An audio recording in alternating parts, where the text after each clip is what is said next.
গাঁও পোনপ্ৰথমে আমাৰ গাঁৱত বাস কৰা সকলো মা দেউতা ককা ভাই বাই ভনী সকলোকে প্ৰণাম জনাইছোঁ। নাজানো মোৰ এই লিখনিয়ে কিমান কেইজনৰ মানুহৰ মন জয় কৰিব পাৰিম। ধন্য আমাৰ গাঁওখন, হাৰিয়াবুৰি গাঁওখনত বাস কৰা বোৱাৰী ভনী মা হৈ শান্তিত জীৱন কটাব পাৰিছোঁ। আমাৰ এই গাঁওখনৰ পৰিৱেশ চাৰিওফালে নদন বদন শস্যৰে ভৰা, নানা নদ নদী জান জুৰি আদিৰে ভৰি থকা গাঁওখনত আমি জীৱন কটাব পাৰিছোঁ, জীৱন অতিবাহিত কৰিব পাৰিছোঁ।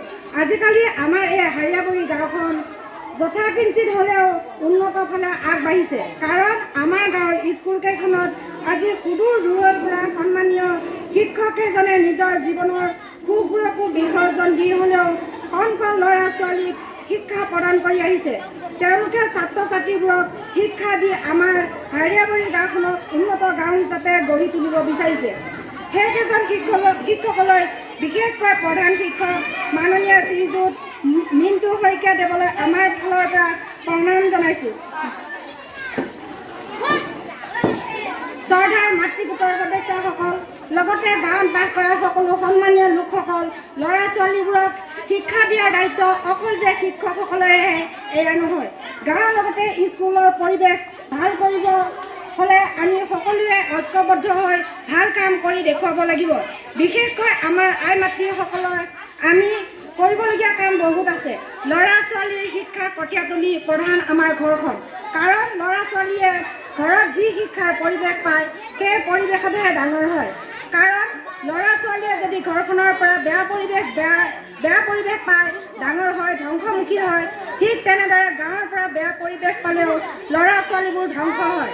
বিশেষকৈ উঠি অহা নৱপ্ৰজন্মৰ কিছুমান শিক্ষিত ল'ৰাক আমি কাতৰেৰে অনুৰোধ জনাইছোঁ যে উঠি অহা কণ কণ ল'ৰা ছোৱালীবোৰক বেয়া আদৰ্শ দেখুৱাই ধ্বংসমুখলৈ ঠেলি নিদিয়ে যেন।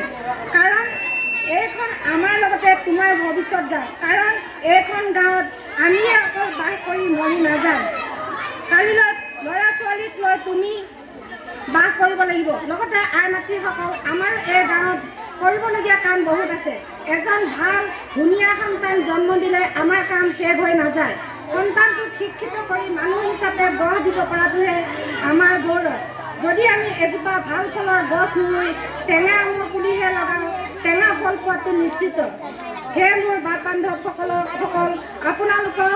আপোনালোক ৰাস্তাৰ ঘাটে বহি তিনি পাতি খেলি সময় অযথা নষ্ট কৰি নিজৰ সন্তান ঘৰখন লগতে গাঁওখনৰ উন্নতিৰ হকে অলপমান কষ্ট কৰি এখন সুন্দৰ পৰিৱৰ্তন গাঁও গঢ়ি তুলিবলৈ আমি হাতত হাত মিলাই আগবঢ়াই যাওঁ আহক। ধন্যবাদ, নমস্কাৰ।